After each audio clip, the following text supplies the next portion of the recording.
Okay, hi everybody, we've got Beck with us, okay, and today we're going to do a lateral workout. You can add weight as you require, either dumbbells, kettlebells, barbells, etc. Beck's going to do most of this body weight with a couple of things with dumbbells, and we're going to use a TRX, and I'll show you an alternative if you don't have a TRX. Okay, so we're going to start with Sumo squats, okay, 10 of those. Beck's going to do it just for reps, but as described in previous ones, we can actually do 30 seconds on, 30 seconds off, which that's a little bit harder.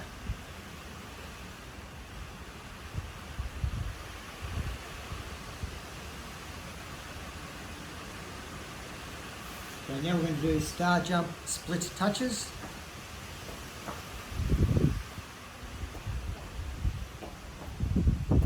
So it's a squat and you're alternating hands touching between your feet.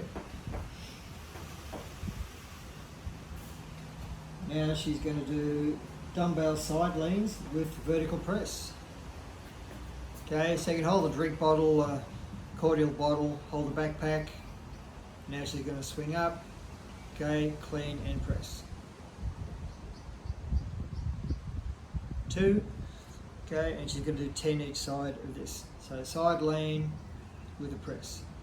So lateral workout, we're going to try and do unilateral or single side loads,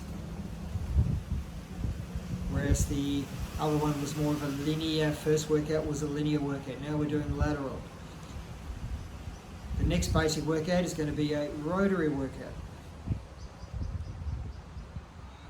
Workout should take about 10 to 15 minutes to complete, and then you, depending on how fit and how well you feel, you can do a second or third set. Okay, prior to this, Beck has obviously done her activation, mobility and warm-up. This is just the workout itself. So you should always foam roll, activate, mobilize and warm up prior to doing your exercises. Particularly if you're younger, junior, growing athlete and you're growing fast, stretching is very important as well. We only do short 5 to 6 second stretches before and during workouts, but we recommend you do 20 to 30 to 40 second stretches after or between training stretches.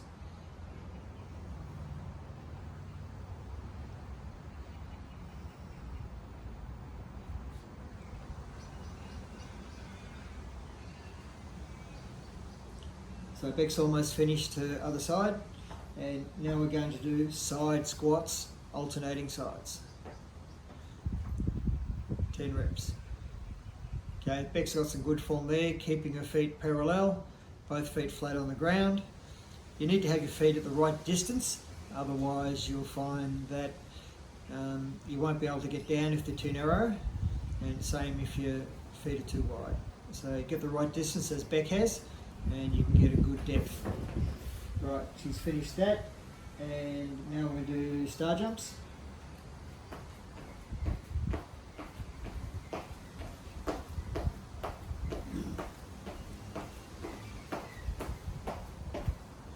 Okay, now we do a push-up with a dumbbell row.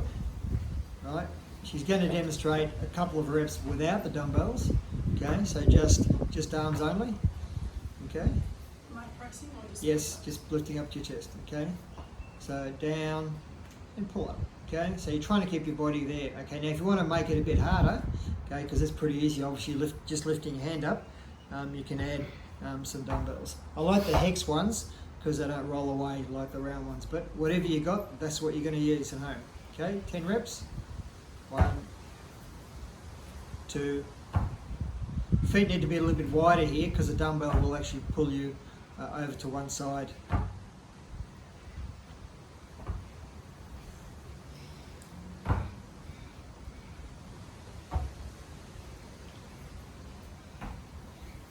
Beck's pretty good on the push-ups there. Training hard for quite a while. Okay, thanks Beck. Yeah, it's harder doing the dumbbell rows. Okay, next we can do lateral step-ups across the side of the box. Okay, you can do them single side. We've got a box, we can go alternate side to side. But if you've got a step or a chair, you can do that. You might do 10 on one side and then 10 on the other side. I think a box is better, but chair is fine. As always, if you use a chair, make sure it's strong enough and sturdy enough that it's not going to wobble over or collapse on you. Okay, now she's going to do some pole single arm rows. She'll demonstrate on the pole first. Okay, so you can do this in the side of a door jamb. Okay, so she's going to do 3 each side without the twist. Okay, so just a single side row, leaning back, pulling in, and the other side. Okay, if you've got a rope or a harness, or even better a TRX, that works a bit better. Now the TRXs have been converted to single side grip. I'll do a separate video on how to convert it to single side, because if you grip the wrong handle, it'll fall through and you'll go flat on your back. Okay, right, so she tests it, okay, and single arm rows, okay. So overhand grip, pulling to neutral, 10 each side.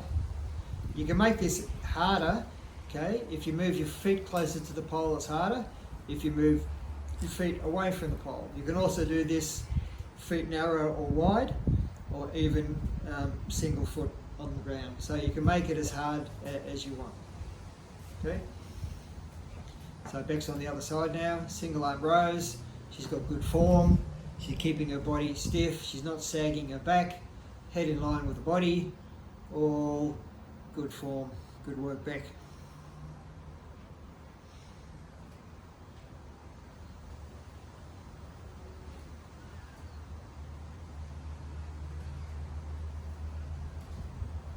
Next we're going to do 12 side to side jumps.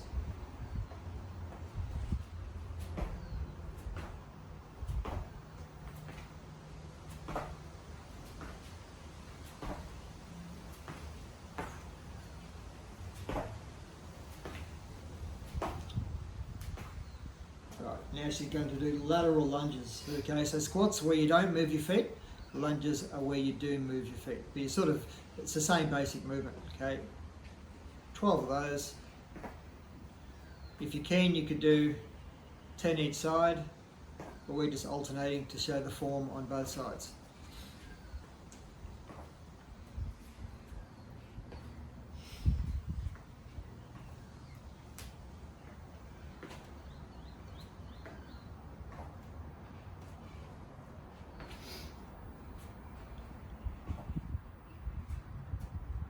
Now Beck's going to do single leg bridge. She'll show you just on the ground first, okay?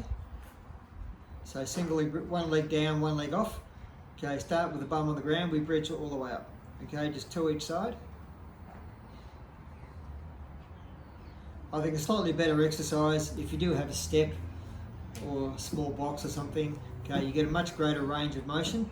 Now you want the bum to knee to be a vertical line here, and it helps if your box is against something so it doesn't slide away, which will often happen because you're sort of pushing it forward or away from you. Okay, so Beck, 10 each side please. Okay, so notice she's got a much greater range of movement. She's going to push and drive her hips up as high as she can. Okay. This is a good glute and hammy exercise.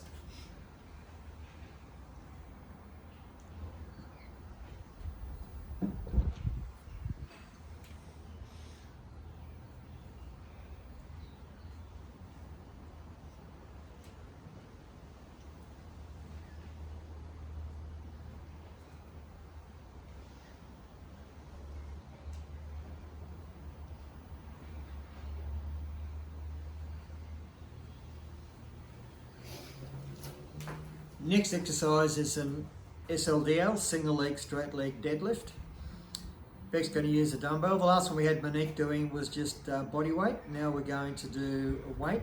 So notice that she's going to stand on her right and she's got the dumbbell in her left. Okay, Beck, 10 of those each side. So we go down. Okay, so you go from standing vertical into effectively a T position. Try and keep your hips square, keep the back leg, toe pointing down. Okay, Beck's got good form there. Pretty flexible at the hips. You can bend your stance leg a little bit. If you want to make it a bit harder and you've got flexible hammies, then you can keep your legs straight.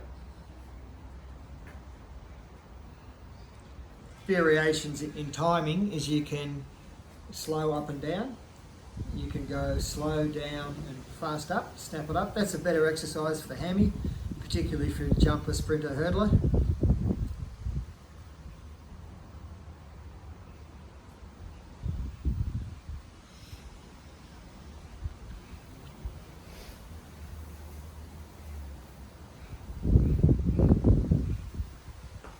And next we're going to do a calf raise with weight. If you've got a step, it's good to do it. Back on the other one please, because you're a bit too close to the camera. Okay, so facing away, that's it. So it's better to get a bit of a lower your heel. So on the edge of a step is better, but you can do it on a flat surface. I just think it's a little bit better on a step because you're a bit of a calf stretch and further range of motion with the angle. So she's going to do 10 each leg. And then she's going to, just facing the house. Okay, other leg.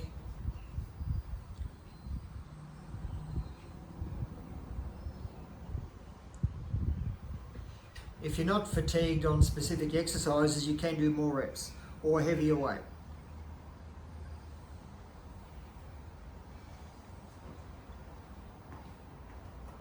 Thanks, Bet. So that was 12 minutes exactly.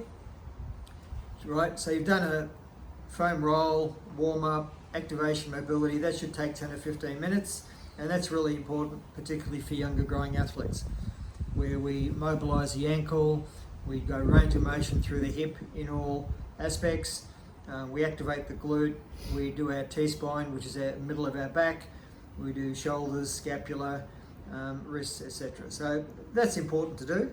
Don't be the gym junkie who goes into the gym and gets straight into the workout.